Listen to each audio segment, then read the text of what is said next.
Mis amados hermanos, les invito a que me acompañen a Hechos. Y en esta mañana, vamos a estar tornando a Hechos capítulo 2. Vamos a leer algunos versículos y hoy vamos a estar siguiendo la serie de que Cristo gobierna la iglesia. La iglesia le pertenece al Señor Jesús, ¿no es cierto? La iglesia le pertenece a Él.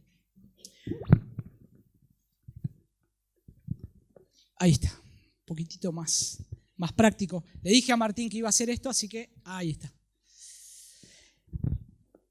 Y vamos a leer el versículo 41 al 47, pero antes déjenme ponerles el contexto. El Señor Jesús había resucitado, el Señor Jesús había ya ascendido a los cielos y ahora dice, esperen en Jerusalén porque viene la promesa, ¿qué? Del Espíritu Santo. Y ahí es donde se va a cumplir esa promesa. Y ahora en Hechos capítulo 2, ahí se levanta Pedro como el apóstol que ahora, el que lo había traicionado, ahora había tenido un lindo encuentro con su maestro. El Señor lo había abrazado, aún en medio de esa negación que tuvo delante del Señor Jesús. Pero ahora él se levanta con valentía para predicar la palabra del Señor. Y él va a ser esa voz cantante o esa primera voz que se levanta para poder predicar el Evangelio de Jesucristo. Y él, versículos más arriba, de Hechos capítulo 2, versículo más arriba del versículo 41, le dice a la gente, ellos dicen, había judíos y había gentiles. Y dice, ¿qué tenemos que hacer para ser salvos? ¿Qué tenemos que hacer? Bueno, arrepentirse y creer. Dice ahí el versículo 38, Pedro les dijo, arrepiéntanse o arrepentíos y bautícese cada uno de vosotros en el nombre de Jesucristo para perdón de los pecados y recibiréis el don del Espíritu Santo. Entonces, esto era algo que la iglesia comenzaba a hacer y es lo que la iglesia sigue haciendo hoy. ¿Qué hacemos nosotros? Predicamos el Evangelio, llamamos a la gente a que se arrepienta, que crea en Cristo y después que lo siga, que se pueda bautizar, que pueda dar testimonio público de su fe en Cristo. Y nosotros predicamos el mismo evangelio que está acá en la Escritura. Pero, después de eso, ¿qué? Uno dirá, después de eso, ¿qué pasa? Creo en Cristo, me predicaron el evangelio, me bautizo, doy un testimonio público de mi fe en Cristo a todos los hermanos diciendo, yo ahora creí en Cristo, mi vida cambió y ya se terminó ahí. ¿Eso es todo? Eso es todo lo que es ser parte de la iglesia. ¿Y ahora qué me quedo? ¿De brazos cruzados y espero a que el Señor venga? ¿Estoy esperando a ver cuándo viene el Señor? Bueno, esperamos que venga el Señor. Pero hay cosas que suceden en ese mientras tanto, donde la iglesia del Señor está involucrada. Entonces, si Cristo gobierna su iglesia, nosotros tenemos que entender que somos parte de una comunidad de gracia. ¿Por qué una comunidad de gracia? Porque hemos sido salvados por la gracia del Señor. Nadie hizo méritos para ganarse el favor del Señor.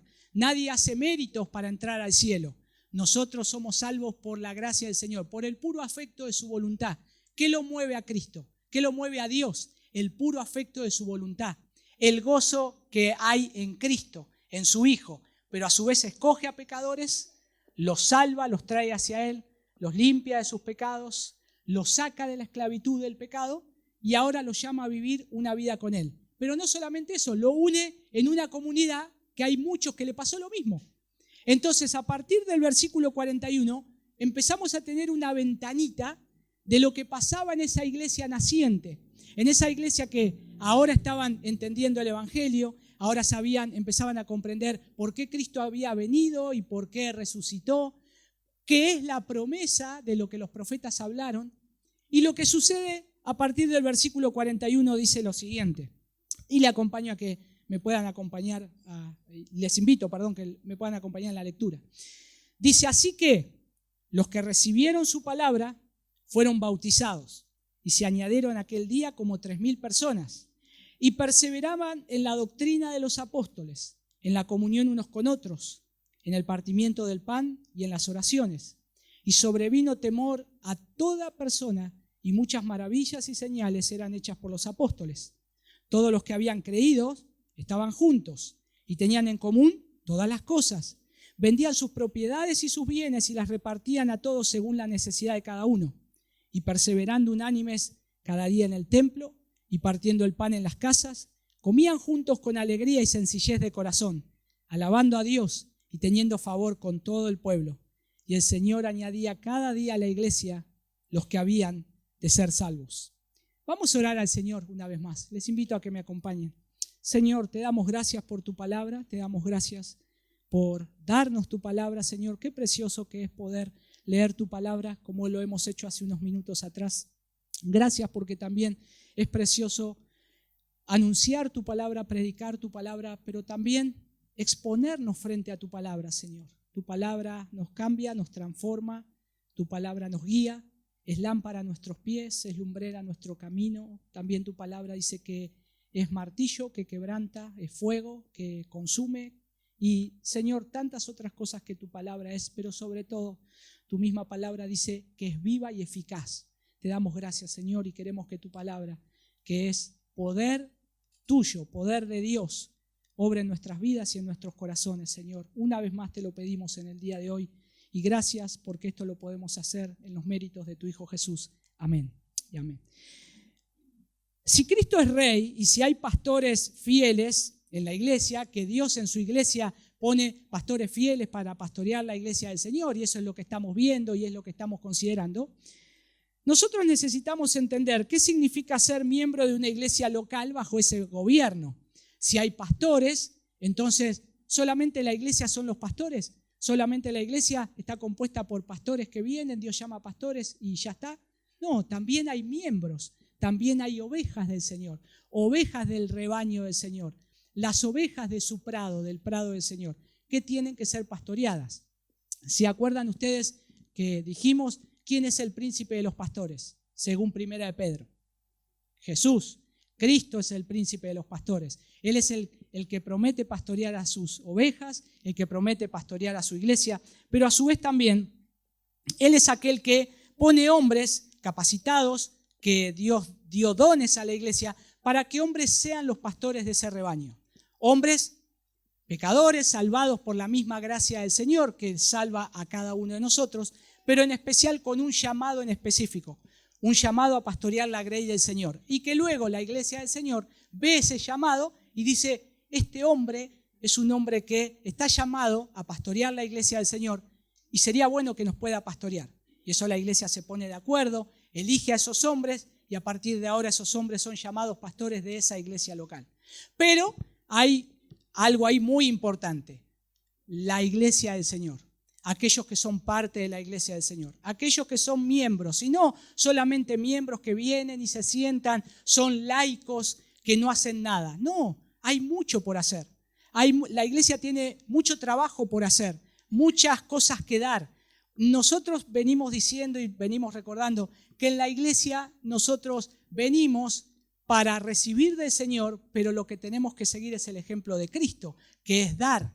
Cuando yo vengo pensando en qué le puedo dar a mi hermano. Y no estoy hablando de dinero, sino que estoy viendo cómo mi vida puede bendecir a mi hermano, cómo mi vida puede edificar a mi hermano, cómo puedo hacer para que sea más parecido a Cristo, cómo puedo hacer para que ese hermano o esa hermana lea más la palabra del Señor, ore más. Y siempre estoy pensando en el otro. Y la iglesia del Señor no es pensar en uno mismo, sino que el ejemplo de Jesús es, yo vine y me humillé para rescatarlos a ustedes. Yo estoy acá entre ustedes como el que sirvo. Cuando estuvo con sus discípulos, Él le dijo, denme sus piecitos tan sucios y tan lindos que se los voy a lavar, porque esto es mi servicio, esto es lo que yo vengo a hacer. Yo soy el siervo, aquel siervo sufriente que profetizaron los profetas. Y cuando nosotros vemos eso y nosotros queremos seguir a Jesús y queremos ser cristianos fieles, decimos, yo quiero seguir el ejemplo de Cristo. Y esto no quiere decir que ahora todos nos lavemos los pies y ahora sacate los zapatos que te voy a lavar los pies. No, sino cómo puedo servirte, cómo puedo servir en la iglesia del Señor. Y no estamos diciendo que de generar ministerios y de que sí o sí tiene que haber algo para hacer, sino que ahora vamos a ver verdaderamente cómo es esa comunidad de gracia, cómo crece la iglesia del Señor dentro de esa comunidad de gracia. Y vivimos en una cultura lamentablemente individualista. Aplaudimos las individualidades, ¿no? Más cuando vemos jugar a la selección argentina. Esperamos que que Messi haga una genialidad, que se pase a todo el mundo, llegue al arco y haga el gol. Y aplaudimos, y eso nos gusta porque generalmente estamos inclinados hacia eso, hacer las cosas individualmente. No necesito la ayuda de otros, yo puedo hacer las cosas solos. Y en medio de esa cultura individualista, la gente por ahí puede llegar a decir, yo creo en Dios, pero no necesito a un hermano. Yo creo en Dios, pero no necesito a la iglesia. Yo me la puedo arreglar solo.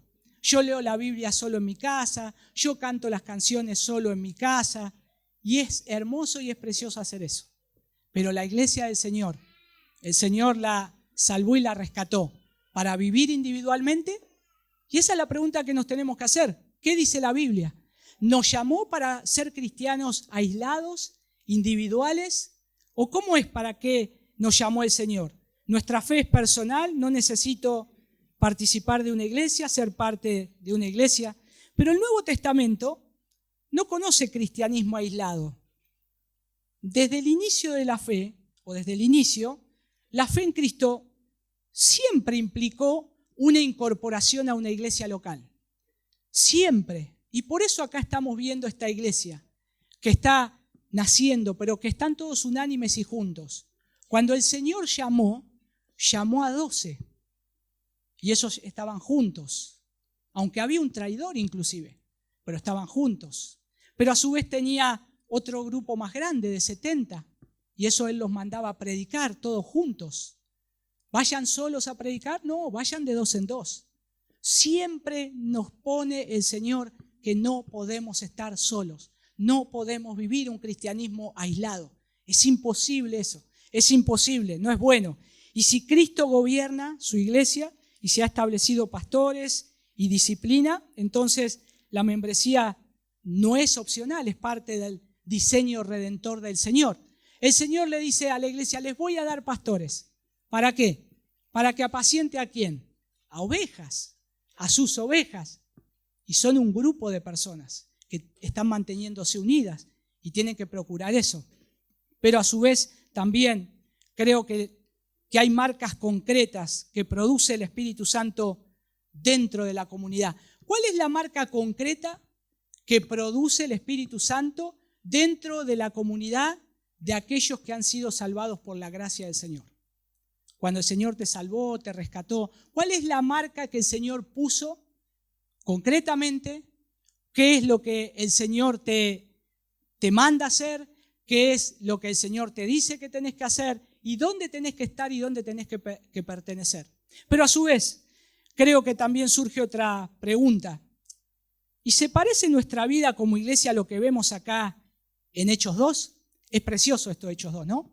Cuando uno lee acá dice, así que los que recibieron su palabra fueron bautizados, se añadieron 3.000 personas, perseveraban en la doctrina de los apóstoles, tenían comunión, estaban participando de la Santa Cena, oraban juntos, no solamente eso, estaban nuevamente todos juntos, tenían en común todas las cosas. A algunos se les ocurría vender sus propiedades y decir, esta propiedad yo ahora la quiero dar para la obra del Señor. Y uno dice, qué precioso vivir esto. Ahora cuando nos ponemos a ver a nosotros, nos hacemos un autoexamen nosotros, ¿vivimos de esta manera? Y yo no estoy diciendo, hermanos, que ahora tienen que vender las propiedades, ¿eh? No soy de la prosperidad, no soy un mercenario espiritual, sino que esto es un ejemplo que pasaba en esa época de gratitud, un ejemplo que nos deja de lo que ellos estaban haciendo. Y estaba bien, pero ¿vivimos un cristianismo superficial? Donde yo solamente pienso en mí y a ver qué puedo recibir y después agarro y me voy y después yo no estoy pensando en mi hermano, qué le pasa o ver la iglesia del Señor, quiero ser parte. ¿Cómo estamos viviendo? Y creo que hacia eso nos lleva, ¿no? A poder interpelarnos en eso. Y déjenme presentarles rápidamente en 5 elementos claves para ver lo precioso que es ser parte de una iglesia local. Porque es precioso ser parte de una iglesia. ¿No les gusta a ustedes venir y que nos saludemos, nos preguntemos cómo están? Cuando estamos pasando dificultades, hermanos, estamos orando por vos. Hay algún hermano que se tiene que operar, una hermana, lo ponemos en el grupo de la iglesia, oremos por la hermanita tal que tiene que pasar eso. hermana, estamos orando y se siente fortalecido. Aún hasta parece una soncera. Decir feliz cumpleaños, como fue el cumpleaños del hermano Emma el día viernes. Bueno, y el de Rafa también fue cumpleaños. Es lindo porque a veces, tal vez, no todos tienen la oportunidad de que te saluden. Y a veces hasta tus mismos familiares se olvidan de un cumpleaños. Pero tenés una iglesia o hermanos que se acuerdan de eso. Y tal vez puede ser una soncera, pero es algo tan lindo y es un gesto tan precioso que eso me hace sentir, yo soy parte de esta comunidad, yo soy parte de esta iglesia y quiero ser parte de esta iglesia. ¿Por qué no sería bueno ya pertenecer directamente a esta iglesia? Y es lo que nosotros tenemos que ver y creo que lo vamos a ver bajo estos 5 elementos. El primer lugar, y quiero que si toman nota y si ustedes o lo recuerdan, poder entender que el primer elemento es que la conversión conduce a una incorporación visible de la iglesia. Cuando el Señor te salva, inmediatamente te pone dentro de una iglesia. Inmediatamente te pone dentro de un lugar. ¿Qué es? Ahí en el versículo 41. Miren lo que dice. Así que los que recibieron su palabra fueron bautizados y se añadieron aquel día como 3,000 personas. Imagínense que prediquemos un día y 3,000 personas. No entran acá, ¿no? Y vamos a tener que decir, bueno, algún estadio, alguna cancha, no sé. Pero esto pasó, algo sobrenatural. El Señor estaba levantando a esos que iban a creer, cumpliendo la promesa de que ahora Él está formando un solo pueblo. El Israel del Señor ahora se materializaba siendo la iglesia del Señor y ahora es una iglesia, es un solo pueblo, tanto judíos como gentiles que empiezan a creer y Dios dice, acá está lo que estaba eternamente en mi plan. Esta es la iglesia, esto se está cumpliendo. Pero ahora noten lo siguiente, fíjense el orden que pone la palabra. Dice que, así que, 1, ¿qué hicieron? Recibieron la palabra. ¿Cómo recibieron la palabra del Señor? Tristes, amargados. Miren un poquitito más arriba, en el versículo, estamos leyendo en el versículo 41, pero no, ahí en el versículo 41, dice, así que los que recibieron su palabra con alegría. Recibieron la palabra con alegría. No es un dato menor ese, porque recibieron el glorioso evangelio de Jesucristo. Recibieron la perla de gran precio. Recibieron a Cristo, el evangelio de Cristo. ¿Y qué más precioso es conocer a Cristo? ¿Hay algo que haya pasado en tu vida que sea más precioso que conocer a Cristo? Que tener la palabra del Señor, que tus ojos sean abiertos para leer la palabra del Señor, ser edificado, ser alentado cada día, cada mañana, cuando te levantás, cuando lees. No hay nada más precioso. Porque todo lo que puede pasar en nuestra vida es temporal, no es eterno. Esto es eterno. Recibieron la palabra con gozo. ¿Qué fue lo otro que hicieron? El otro orden, lo segundo. Fueron bautizados. Fueron bautizados. El bautismo lo que estaba diciendo es, nosotros creímos y ahora ¿qué más tenemos que hacer? Pedro dice, bautícense. Sumérjanse en las aguas como hizo nuestro Señor Jesús. Muestren a todos que ustedes han nacido de nuevo, que ustedes han creído en Cristo. El bautismo no los salva. Lo que a ustedes los salvó fue haber recibido la palabra, creer en el evangelio, arrepentirse de sus pecados y eso es lo que te salva. El bautismo es una evidencia de decir, ahora yo estoy con este grupo de locos que están creyendo en Cristo y que están siguiéndolo al resucitado, aquel que había muerto y se levantó de la tumba y ahora vive y ha resucitado y ascendió a los cielos y viene a buscarnos. Ahora, yo soy parte de ese grupo. Pero el tercer elemento que hay acá, de este primer punto, dice que fueron añadidos. Porque dice, fueron bautizados y fueron añadidos o añadidas todas esas almas. Dice algunas versiones, a ellos, a ese grupo. Ahora, estas personas que antes pertenecían a otro grupo, a personas de aquellos que estaban esclavos, a voluntad de Satanás, que estaban perdidos, ahora el Señor los trae, los salva, los rescata y dice, los pongo con este grupo de convertidos. Ahora ya hay una diferencia. Están aquellos que no son salvos y están aquellos que son salvos, que el Señor ha salvado. Y entonces estas tres cosas, recibieron la palabra, fueron bautizados y fueron añadidos. Noten que no quedaron ahí como creyentes flotantes, ¿no? Recibieron la palabra y ahora, bueno, me voy y no sé qué va a pasar, no sé, voy a ver qué hago de ahora en más. Y por ahí a veces pasa eso, ¿no? Alguno le predica el evangelio a alguien, le hemos predicado, ustedes le han predicado a algún familiar y algo. ¿Y qué vas a hacer ahora? Y bueno, ahora voy a ver qué hago. Y después no lo vimos más. Y tal vez fue un acto emocional que te escuchó, o tal vez fue algo que en ese momento estaba mal, se asustó porque no quería ir al infierno, ¿no? Le hablamos del infierno y no quería. Y entonces, bueno, ¿qué tengo que hacer para ser salvo?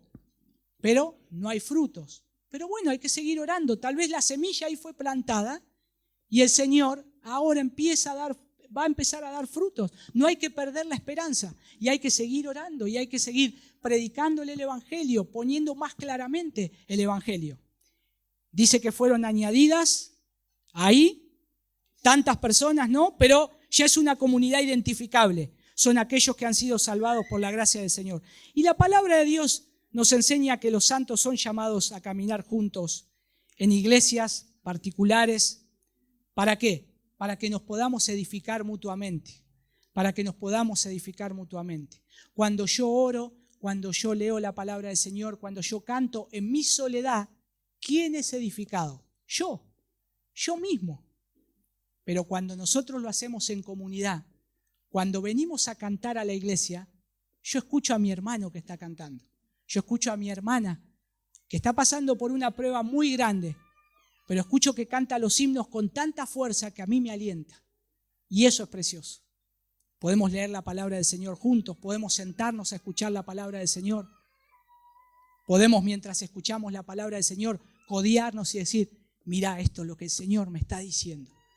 Juntos, no estamos solos. Por eso estamos en una comunidad de gracia. Nos edificamos también en adoración, en una adoración ordenada. Y la membresía, hermanos, no es una inversión administrativa. No es algo que, ¿a quién se le ocurrió la membresía? ¿A quién se le ocurrió de que un grupo de personas tienen que ser parte de una iglesia local? La palabra membresía no está en la iglesia, en la Biblia. Ustedes saben eso, ¿no? Pero la palabra Trinidad tampoco está en la Biblia. Sin embargo, es un pilar de nuestra fe. Que si negamos eso, se cae nuestra fe, nuestra esperanza, todo, estamos negando hasta Cristo. Sin embargo, que no existe esa palabra no quiere decir que un grupo de hermanos se identifique de los que han sido salvados y participen en una comunidad específica, en un lugar específico. El apóstol Pablo, cuando escribía sus cartas, decía, escribo a los santos y amados que están en Tesalónica. Ahora voy a escribir a la iglesia del Señor que está en Éfeso. Eran iglesias locales, particulares, en un lugar y en otro. Aunque sus cartas eran circulares muchas veces, pero tenía problemas específicos la iglesia. En Corinto, ¿se acuerdan? Había problemas específicos y Pablo le tiene que escribir a ellos. Ahora, la membresía podríamos decir entonces que es consecuencia natural del evangelio. El segundo elemento es que la iglesia es una comunidad bajo el pacto de Dios. La iglesia es creación del Señor y Él mismo es el que edifica su iglesia. Él dio su vida por su iglesia. Él hizo un pacto con sus escogidos. Por lo tanto, Él prometió que nunca va a dejar su iglesia ni nunca la va a abandonar. Nosotros podemos dejar la iglesia. Nosotros podemos abandonar al Señor. Nosotros podemos defraudar al Señor. Nosotros podemos ser infieles al Señor. Sin embargo, el Señor siempre va a permanecer fiel porque es una relación de pacto, donde Cristo está presente, donde Él es parte de esa iglesia. Noten el versículo 42. Y perseveraban, dice, ¿ahí en qué? Interesante, ¿no? En la doctrina ¿de quién? De los apóstoles. ¿Y qué más? Y en la comunión unos con otros. Ahora, cuando nosotros leemos eso, nosotros vimos que el versículo 41 nos relata algo sorprendente. Que todas estas personas fueron bautizadas. ¿Y cuántas se añadieron a la iglesia? 3.000. ¿Puede ser que 3.000 personas sean bautizadas en un día? Claro que sí, porque la palabra de Dios lo dice. Ahora, ¿cómo lo hicieron? Bueno, acuérdense, no solo estaban los apóstoles, también había otros que habían creído y habían sido bautizados anteriormente. El Señor había enviado a 70.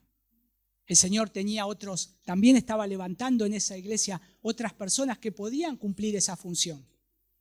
¿Cómo lo empezó a hacer Juan el Bautista? Entonces, sí, si nosotros sacamos la cuenta rápidamente, por supuesto que fueron bautizadas. Pero ahora, fueron bautizadas en un río grande, o no sé, o en un río, varias, pero se unieron a la iglesia. ¿Qué día fue ese día específicamente? Cuando Hechos capítulo 2, versículo 1, nos dice ahí Lucas el día. Miren ahí, ¿qué día fue? El día de Pentecostés. Pasaron de la Pascua 50 días. Era una fiesta que también se celebraba. La Pascua se relaciona con la muerte de Cristo. Cuando nosotros empezamos a ver esa relación, nosotros vemos que esos primeros frutos que después luego eran presentados es la resurrección de Cristo. Pero en el Pentecostés también, entre otras cosas que se presentaban en la fiesta, eran panes. Y esos panes era lo que ahora estaba haciendo la iglesia del Señor naciente, que el Señor dice que hizo de una sola masa, Él hace un pueblo. Y ahora los está presentando justamente en Pentecostés. ¡Qué casualidad! No es casualidad, hermanos. El Señor está diciéndole algo a los judíos, más a los judíos, pero a los gentiles también. Ahora miren, todos estos que están siendo añadidos, todos estos ahora uniformemente van a crecer. Ahora, uniformemente, todos ellos juntos yo los voy a alimentar, como el pan del cielo, yo los voy a alimentar. Pero ahora es en este día, en Pentecostés, el día en que se dio también en el antiguo pacto la ley en el monte Sinaí y en que ahora se proclama el evangelio a los hombres de todas las naciones bajo el cielo, porque dice ahí que había de todas las naciones, ¿no? Medos, persas, elamitas, etcétera, etcétera, de muchos lugares. El día en que se ofrecieron las primicias al Señor y en que ahora se le presentaron también las primicias en el evangelio de la muerte, resurrección y ascensión de Cristo. Y obsérvense ahí el orden. Primero son bautizados y luego añadidos a la iglesia. Por eso la iglesia tiene un significado de pacto. ¿Cuál es el significado de pacto que tiene la iglesia? Acompáñenme a Jeremías capítulo 31 para verlo un poquito más claramente. Jeremías 31. Y miremos el versículo 31.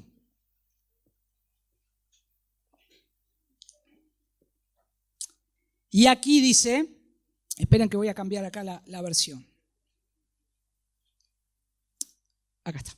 Y aquí vienen días, dice Jehová, en los cuales haré nuevo pacto con la casa de Israel y con la casa de Judá. No como el pacto que hice con sus padres el día que tomé su mano para sacarlos de la tierra de Egipto. Porque ellos invalidaron mi pacto, aunque fui yo un marido para ellos, dice Jehová, pero este es el pacto que haré con la casa de Israel después de aquellos días, dice Jehová. Daré mi ley en su mente y la escribiré en su corazón, y yo seré a ellos por Dios, y ellos me serán por pueblo. Versículo 34. Y no enseñará más ninguno a su prójimo, ni ninguno a su hermano, diciendo, conoce a Jehová, porque todos me conocerán, desde el más pequeño de ellos hasta el más grande, dice Jehová, porque perdonaré la maldad de ellos y no me acordaré más de su pecado. Esta es la promesa del Señor, cumplida. En Cristo está cumplida, pero a su vez ahora en la iglesia está cumplida. El Señor dando un nuevo corazón, el Señor transformándonos y ahora lo junta en una iglesia, lo junta en ese pueblo que Él ha llamado para sí. El sacerdote, cuando estaba en una de las partes de la fiesta de Pentecostés, él en un momento lo que hacía era empezar a juntar los primeros frutos de los granos de la cosecha. acá se estaban juntando los primeros frutos de lo que el Señor había prometido. En ese primer sermón de Pedro, ahí la iglesia estaba naciendo. Ahí la iglesia ya empezaba a tomar luz. Ahí empezamos a ver un cuadro de la iglesia, cómo es la iglesia, quiénes son los llamados, quiénes son los que se bautizan y tienen que caminar juntos. Acá está. Pero dice, noten ahí, ¿qué pasaba? Perseveraban, ¿cómo? ¿Cómo dice ahí su Biblia? Perseveraban, ¿cómo? ¿Y qué más?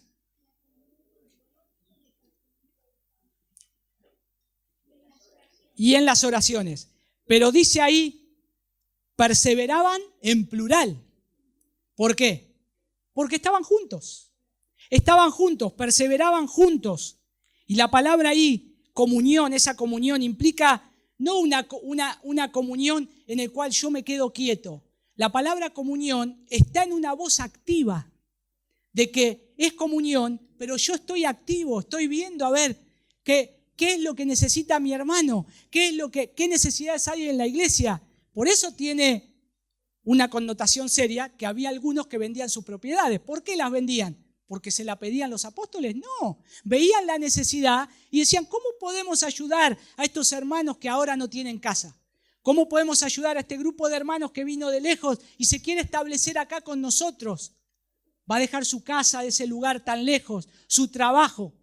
Entonces la iglesia decía, alguien decía, yo tengo una propiedad, la puedo vender y darle a estos hermanos, sostenerlos por un tiempo a estos hermanos. Y esa era la iglesia naciente. Ese era su corazón, ese era también su ánimo. Y noten que entonces esto es un compromiso compartido. No es asistir ocasionalmente, es pertenecer, es tener sentido de pertenencia. La iglesia, nosotros somos parte de una iglesia, pero tenemos un sentido de pertenencia. En las cosas más sencillas. Y a veces parecen sonceras. Cuando a veces decimos los hermanos, bueno, cuando se vayan, fíjense que no quede un papelito. Si se cayó hierba mientras están tomando el mate, agarren la escobita, bárranla. Eso es sentido de pertenencia. Estamos cuidando este lugar que no es nuestro, es del Señor. Nos lo dio el Señor. De la manera que nos lo dio, nos lo puede quitar. Así que nosotros no queremos quedarnos en la calle, no. Tenemos que cuidar lo que nos dio el Señor. Entonces, tener un sentido de pertenencia. Y es la iglesia visible, esa comunidad del pacto, bajo la administración del Evangelio. No como asociación voluntaria superficial. Esas relaciones superficial. Vieron que ahora es mucho superficial. ¿Cuántos amigos tenés? Y tengo como 80 amigos, sí, todos los de WhatsApp. ¿Los conocés? No, con algunos nunca me vi. ¿Son amigos de verdad? No sé si son amigos. Porque amigo es alguien que vos ves, que te criaste junto, pasaste tiempo junto, conoce tus cosas, llora con vos. Todo muy superficial. Y en una cultura tan ahora ampliamente superficial, yo creo que esto es lo que tenemos que recordar. La iglesia no es una relación superficial. No es solamente de poder saber, y es bueno, es muy bueno mandarse un mensajito, saber cómo estás. Pero también en algún momento sentarme con vos, tomar un mate y charlar. ¿Cómo estás? ¿Querés que oremos juntos? ¿Querés que leamos la Biblia juntos? ¿Cómo estará mi hermanito que hace un montón que no lo veo? Lo voy a ir a visitar. Eso es una correspondencia. Y eso es algo que acá pasaba y es lo que tiene que pasar en la iglesia del Señor. Porque es la membresía de ese pacto práctico. Jesús no dejó el cielo para venir a salvarnos, nos hizo hombre. Él no se quedó cómodo con el Padre, era su deleite estar al lado de Él. Pero sin embargo, Él vino y habitó entre nosotros, se humilló. Y ese es el ejemplo que tenemos que hacer. Noten ahí, en el versículo 44, todos los que creían estaban como juntos. De vuelta la palabra juntos. Vieron que se repite, ¿no? En varios lados, ahí juntos, no en un solo lugar. Porque por supuesto que 3.000 personas, vamos todos a la casa de Viti, al patio, que ahora tiene un patio grande, 3.000, no entran, no pueden estar. Solamente ahí pueden llegar a entrar 20, 30. Y los otros en otras casas, en otro lugar, en un lugar más amplio. Pero eso no quiere decir que estén separados. Su espíritu, ellos estaban juntos. se sentían hermanos, pero a su vez cada uno albergaba muchas veces en su casa y compartía también un tiempo de comunión. Pero ¿saben cómo estaban juntos? En un común acuerdo, en un común acuerdo. Tal vez no nos vemos muy seguido, pero saber que profesamos la misma fe, saber que creemos lo mismo, saber que vas a estar ahí para mí cuando yo te necesite, es porque estamos de acuerdo. Estamos en un común acuerdo. Y aunque tal vez no te vean toda la semana, yo sé que puedo contar con vos. Y yo sé que vas a orar por mí. Y sé que cuando necesite vas a estar al lado mío. Y eso es estar juntos también. Es estar en un común acuerdo. Pero no solamente en comunión. ¿Se acuerdan lo que las tres cosas? Perseveraban en la palabra. Y lo que hacían era también en lo que habían creído. La doctrina es importante. Yo no puedo decir solamente pasemos juntos tomando mate, comiendo asado y todo lo demás. Y dejemos la palabra de Dios. Esto es comunión de la iglesia. No, eso es llenarte de varios kilos de más. Aparte de pasar un tiempo juntos lindo, que puede llegar a ser. Si alguien hace un asado me puede invitar, yo no lo voy a negar. Pero es compartir lo que creo. ¿Quién es Dios para vos? ¿Por qué murió Cristo? ¿Qué es la obra de Cristo? Mirá cómo fue Cristo. Ayer compartíamos algo precioso con unos hermanos y decíamos, mirá cómo es Cristo, manso y humilde de corazón. Qué precioso que es poder compartir eso y poder alentarnos juntos. Pero estaban ahí en común acuerdo, todos los creyentes eran de una sola mente y juicio, podríamos decir, en cuanto a las doctrinas, estaban de acuerdo en sus sentimientos y principios religiosos, eran de un solo corazón y alma, se afligían por ahí, sí, porque había problemas, claro, pero estaban unidos unos a otros, se ayudaban mutuamente en lo temporal así como en lo espiritual. El tercer elemento de ser parte de una iglesia, de que nosotros veamos qué lindo que es ser parte de una comunidad, es que la iglesia es un cuerpo interdependiente. La iglesia es un cuerpo que necesita del otro. Acá lo vemos de una manera que lo podemos entender, pero el apóstol Pablo lo llevó más allá poniendo esto en un contexto. Miren 1 Corintios capítulo 12. Acompáñenme ahí a 1 Corintios capítulo 12. Y es un pasaje súper conocido. Ustedes ya lo han leído un montón de veces. Se lo saben de memoria. Dice, porque así como el cuerpo es uno y tiene muchos miembros, pero todos los miembros del cuerpo, siendo muchos, son un solo cuerpo, así también Cristo. Porque por un solo espíritu fuimos todos bautizados en un cuerpo, sean judíos o griegos, sean esclavos o libres, y a todos se nos dio a beber de un mismo espíritu. ¿No les suena esto a Hechos? Además, el cuerpo no es un solo miembro, sino muchos. Si dijera al pie, ¿por qué no soy mano, no soy del cuerpo?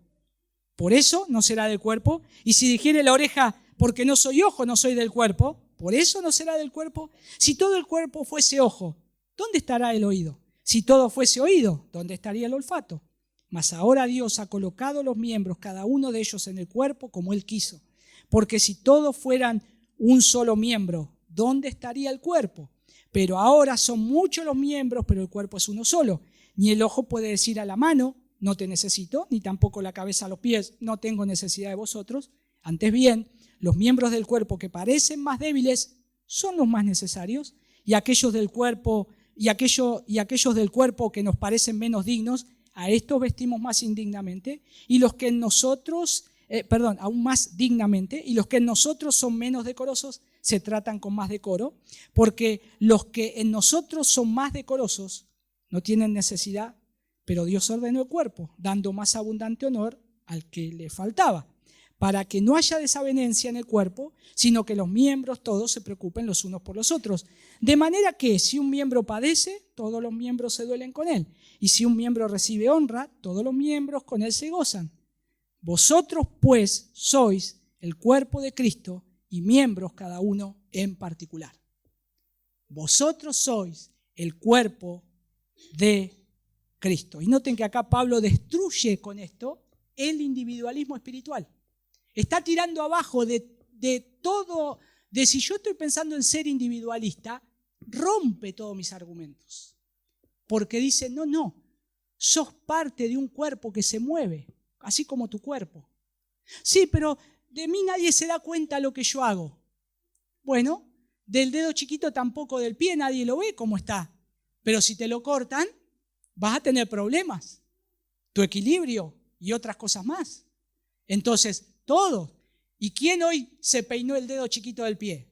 Ninguno. ¿O se lo miró para venir a la reunión? No, nos miramos la cara a ver cómo está, nos peinamos. Algunos solo se lustraron, pero no, lo que se ve, no estamos mirando lo que no se ve. Pero Pablo dice, es importante, no lo desestimemos. Todos son importantes dentro de la iglesia del Señor. Todos somos miembros y somos miembros de un cuerpo. Así que algunos puede ser que se vean más y son parte del cuerpo, y algunos se ven menos, pero también son parte del cuerpo. Y somos miembros uno del otro. Si a mí me duele algo en el cuerpo, empezamos a mandar información, ¿no? A la cabeza, para que se mueva el cuerpo. Y ya dimos el ejemplo de eso. Y Pablo lo está poniendo acá en esta calidad de esa iglesia que se está formando. La mano necesita al pie, los miembros débiles son indispensables. Y según toda esta porción de la Escritura, me dice lo que ser miembro implica. ¿Qué implica ser miembro? Responsabilidad, participación, servicio, cuidado mutuo. Cuando a nosotros en el cuerpo nos sale una manchita en la espalda, nadie se da cuenta.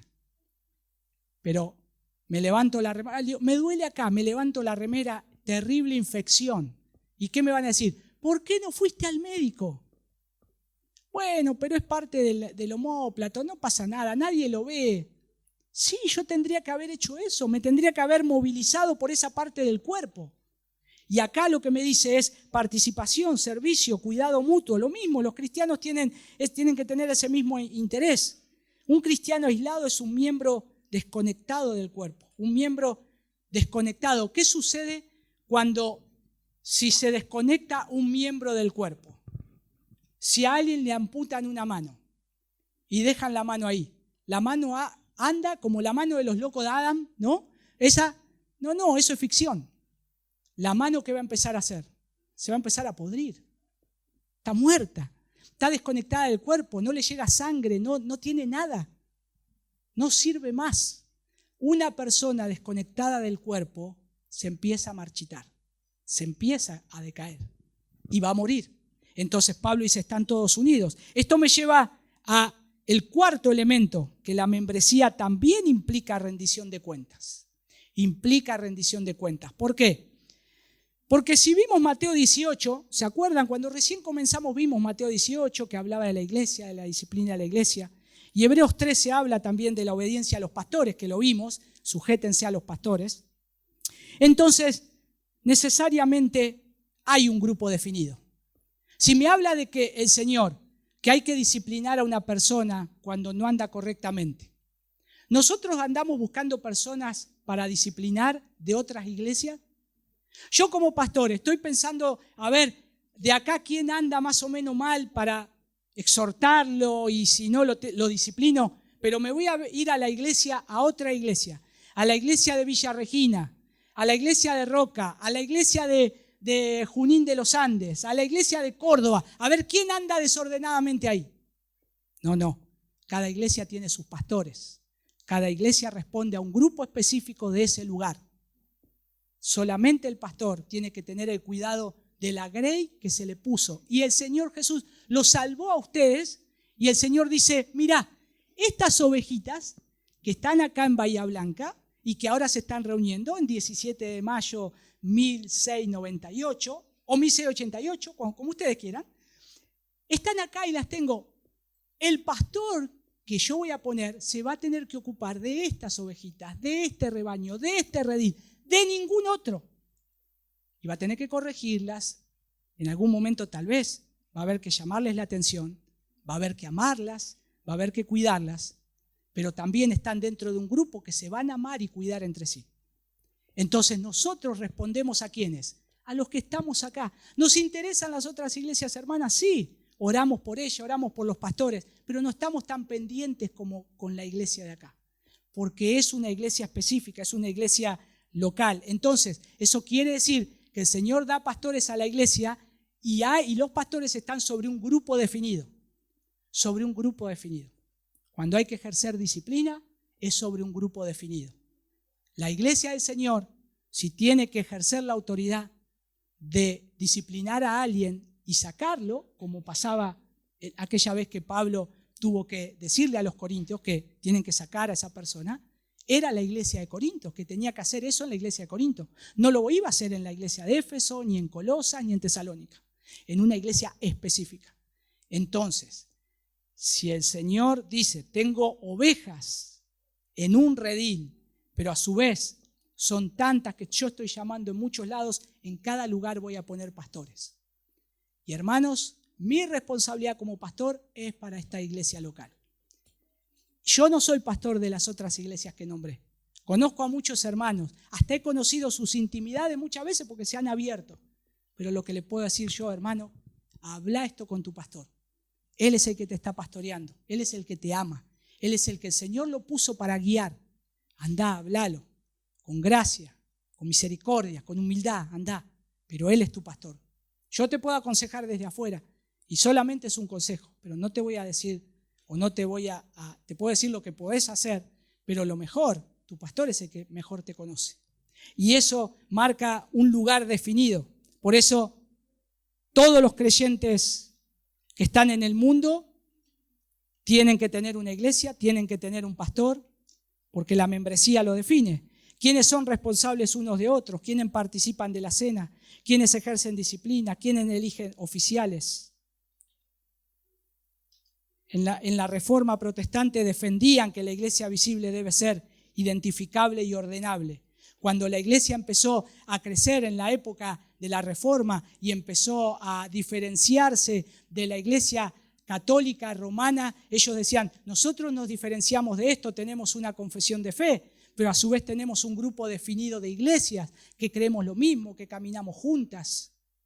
Y todos ellos andaban unánimes, conociendo al Señor, andando en iglesias ordenadas, para que la autoridad, también de esas llaves que hablábamos, de Mateo, las llaves del reino de los cielos, ¿dónde se aplica la llave que tiene la iglesia? En la iglesia local. Esa llave de la iglesia local es para la iglesia local. Si vos la querés meter en la cerradura de otra iglesia, no te va a entrar. Ellos ya tienen su autoridad y ellos ya tienen su membresía y sus pastores. Sin membresía clara, por eso es importante tener una membresía clara, no hay una disciplina coherente. Sin disciplina no hay pureza y sin pureza tampoco hay testimonio. La iglesia pierde el testimonio. Entonces necesitamos tener un orden, necesitamos saber quiénes son los que están y quiénes son los que no están. Y eso es muy necesario diferenciarlo. Y eso es algo sumamente importante. Y el quinto elemento, ya el último, evidencia de una membresía sana. Vamos a terminar de leer, pero déjenme volver al 42, al versículo 42. Perseveraban en la doctrina de los apóstoles. ¿Qué tenían ellos ahí? Una doctrina fiel. ¿Por qué dice de los apóstoles? Porque era la doctrina de Cristo. La doctrina de los apóstoles era lo que predicó Cristo y se la tomaron tan a pecho, se la tomaron tan para ellos, que seguir lo que decían los apóstoles era seguir lo mismo que había predicado Cristo. Nosotros predicamos un solo evangelio y es el evangelio de Jesucristo. Cuando alguien dice, yo creí en el evangelio que una vez me predicó el hermano Nico. ¿Es el evangelio de él? No, él está predicando el evangelio de Cristo, pero lo cree tanto y tiene tanta convicción que yo digo que es de él. Y bueno, y él puede decir, sí, bien que creíste a mi evangelio, porque es el que yo recibí de Cristo. Es el que dice la Escritura. Mira, si no es lo que dice la Escritura. Y la Escritura tiene que avalar lo que es el evangelio con todo el cristianismo bíblico histórico. No solo con lo que dice acá en el comienzo, Hechos 2, sino también tenemos que ir revisando el cristianismo bíblico histórico, porque nosotros predicamos el mismo evangelio. Y si queremos ser una iglesia bíblica, no podemos pasar de alto eso. Pero ahora, no solamente ellos predicaban ahí el evangelio, sino que lo enseñaron constantemente en su ministerio. Por esta razón se lo toman tan propio. Y ahí imagínense, los hermanos llegando conociendo el evangelio, por qué Cristo había muerto en la cruz, por qué había resucitado. Todo eso tenía que ser explicado. Y ellos le compartían el evangelio. Y no solo eran creyentes de ese evangelio, sino que eran creyentes que perseveraban. Porque acá está otra palabra importante, perseveraban. No era que se iban, no los veías más, no, perseveraban en esto, perseveraban en la doctrina, perseveraban en lo que se le había predicado. Y esto nos deja una pregunta, abre un paréntesis con una pregunta. ¿Estamos perseverando en el evangelio que me fue predicado? ¿Estoy conociendo más a Dios? ¿Estoy conociendo más ese evangelio que a mí me salvó y me rescató? ¿Me esfuerzo por eso? Tendría que ser así. Acá nuestros hermanos perseveraban, lo escuchaban constantemente, asistían continuamente al ministerio de los apóstoles y se aferraban a la forma de las sanas palabras que habían recibido de ellos. Y permanecían firmes también en la fe del evangelio. Imagínense que en ese tiempo no era fácil permanecer firmes. ¿Qué le pasó a Pedro más adelante? ¿Qué le pasó a Jacob más adelante? ¿Qué le pasó luego a Pablo? Te metían preso, te golpeaban. Los enemigos de la cruz todavía seguían ahí activos. Y creer en Cristo y predicar el evangelio de Cristo posiblemente era meterte en problemas. Sin embargo, ellos firmes, seguían. Pero ahora noten acá, dice ahí, el texto, estaban juntos en la comunión, o sea, perseveraban en la doctrina de los apóstoles, en la comunión unos con otros, en el partimiento del pan y en las oraciones. Acá el partimiento del pan es la cena del Señor. Es la cena del Señor. Y ustedes dirán, bueno, parece ser que lo que se refiere acá puede ser a comer todos juntos, ¿no? Hacernos unas pizzas, hacer un asado, hacer un lomo salteado, no sé, cosas así ricas. No, acá esta palabra es diferente a la del versículo 46. Miren lo que dice el versículo 46. Y perseverando unánimes cada día en el templo y partiendo el pan en las casas. Pero acá tomaban la Santa Cena en la casa. Leamos bien. Vamos de vuelta al 42. Dice, y perseveraban en la doctrina de los apóstoles y en la comunión unos con otros y en el partimiento del pan y en las oraciones. Todo un conjunto. ¿Dónde se hace eso? En la iglesia del Señor. Pero noten que dice, lo hacían unos con otros en el partimiento del pan. Y el versículo 46 dice, y partiendo el pan en las casas. Partimiento del versículo, o partiendo del versículo 46 y partimiento del versículo 42 son dos palabras diferentes. En una es lo que hizo el Señor Jesús. Tomó el pan, dio gracias y lo partió. Y les dio, comed, esto es mi cuerpo. Eso evoca ese momento. El otro versículo 46 dice, partiendo el pan, era como alguien que agarraba mucha comida, muchos pedazos de pan y lo empezaba a destrozar y a repartir. ¿Quién tiene más hambre? ¿Quién tiene entonces? Y otra cosa más, no está dentro de los ejercicios religiosos del versículo 46 que se mencionan en el 42. Entonces, partían el pan, es la cena del Señor. Para crecer en tu comunión con el Señor necesitas estas cosas.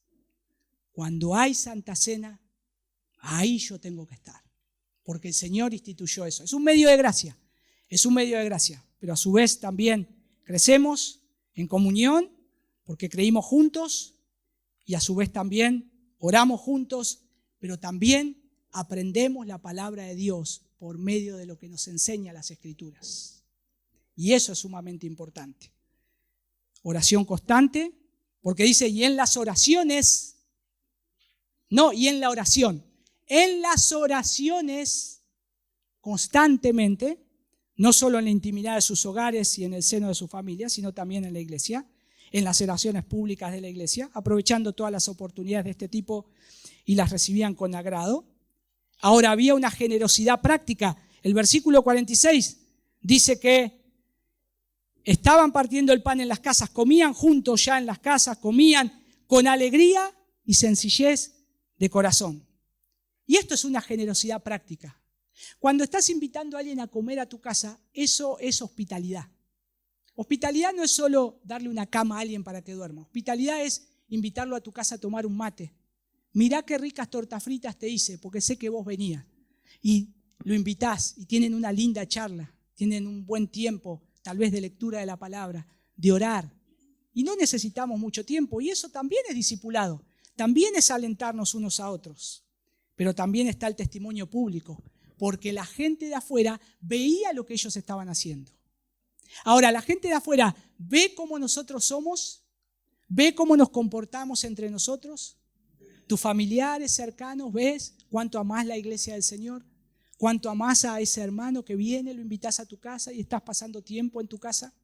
No porque desprecies a tus familiares, sino porque ves que tienen un amor tan precioso. Mis hermanos, conozco a gente que no es cristiana y yo los saludo con afecto. Pero cuando veo a un hermano, sea de esta iglesia o sea de otra congregación, el abrazo que le doy no es el mismo abrazo. No es el mismo apretón, porque es mi hermano, que Cristo pagó un precio por él, derramó su sangre por él y lo amo con todo mi corazón porque Cristo lo ama y él lo mismo conmigo, y eso es algo precioso. La membresía no es entonces un nombre en una lista. ¿Qué es? Es una participación viva. Es una participación viva. Déjenme darles algunas aplicaciones para finalizar. La membresía no es entonces formalismo, no es un trámite administrativo, es un compromiso espiritual visible. Nuestros hermanos lo reflejaron de esa manera. Compromiso espiritual visible. Creo acá que el segundo elemento es que implica responsabilidad, porque yo me debo a mi hermano. Yo cuando vengo acá a la iglesia, ustedes dirán, vení porque tenés que predicar. Es el don que el Señor me ha dado y es el llamado supremo que el Señor me ha dado. Pero estaría tan contento de estar sentado y tal vez no me haya llamado el Señor para esto, que solo quiero ver a mis hermanos, que solo no sé cuándo llega el día domingo para verle sus caras y abrazarlos y animarlos, aún a los que vienen desanimados, poder tener ese tiempo. Es un gozo, es un gozo. Hermanos, el día sábado, prepararse antes por decir, mañana es el día que nos vamos a juntar todos juntos, servir con los dones, sostener la obra, guardar la unidad, aceptar la corrección también. Porque a veces viniste y te dice alguien, mira, tengo que hablar con vos, hiciste algo que no me gustó.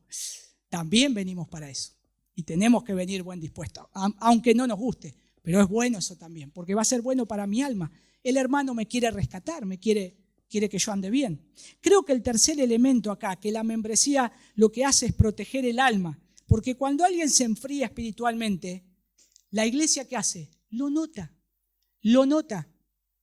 Cuando ya no estás viniendo tanto a las reuniones, cuando ya no te veo tanto, ¿qué estará pasando? Hay una primera alerta ahí. Pero ya después voy a verte a tu casa. No estás leyendo tanto la Biblia, no estás orando. Ya hay alerta, es como en el código que te ponen en el hospital, ¿no?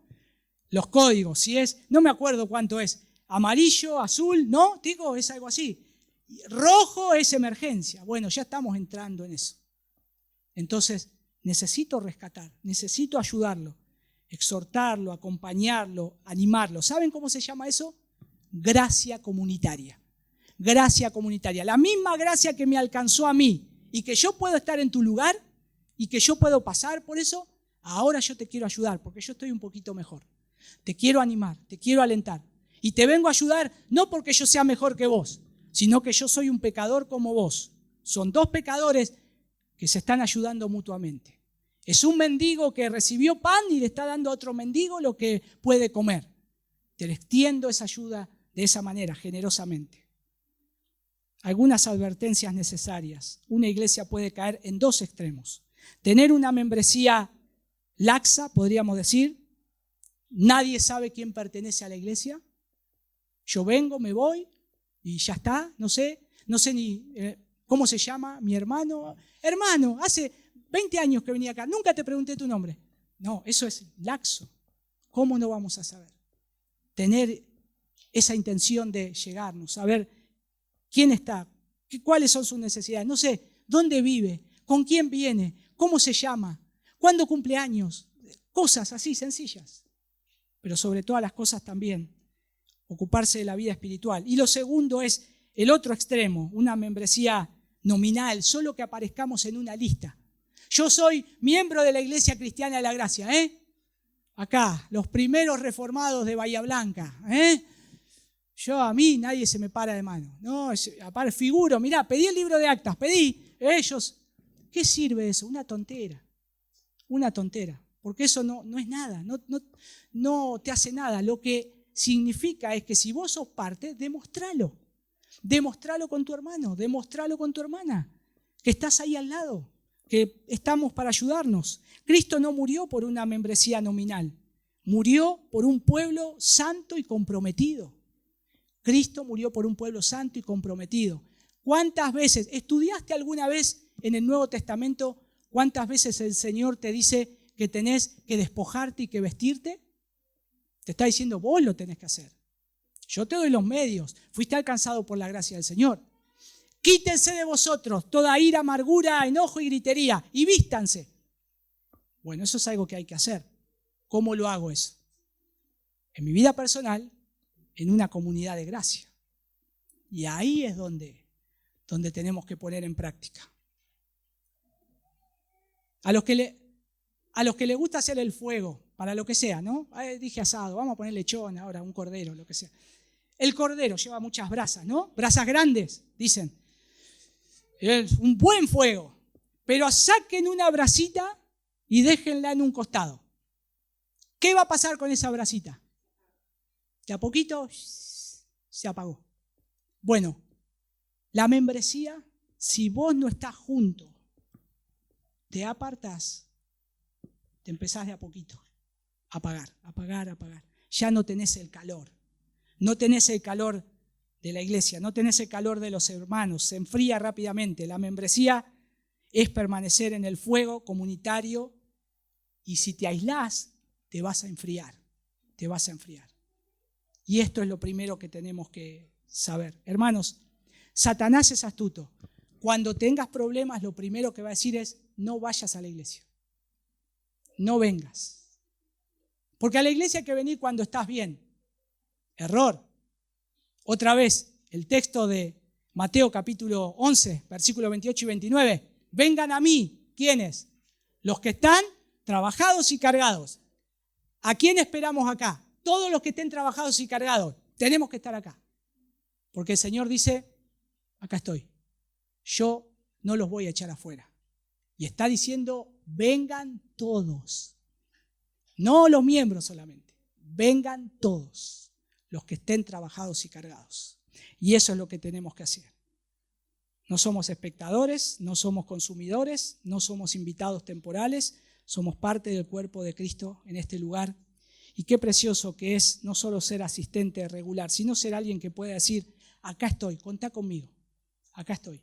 Hermano, contá con mis oraciones, contá conmigo hoy. Voy a estar orando por vos esta semana.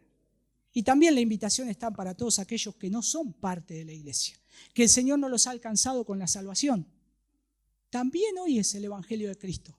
Si te arrepentís de tus pecados y crees que Cristo resucitó, que Cristo murió y resucitó de los muertos, serás salvo. Cree en Cristo, en su obra. Cree en la cruz de Cristo, que Él pagó el precio en esa cruz para rescatar tu alma, para rescatar tu vida y ser parte de una comunidad de gracia.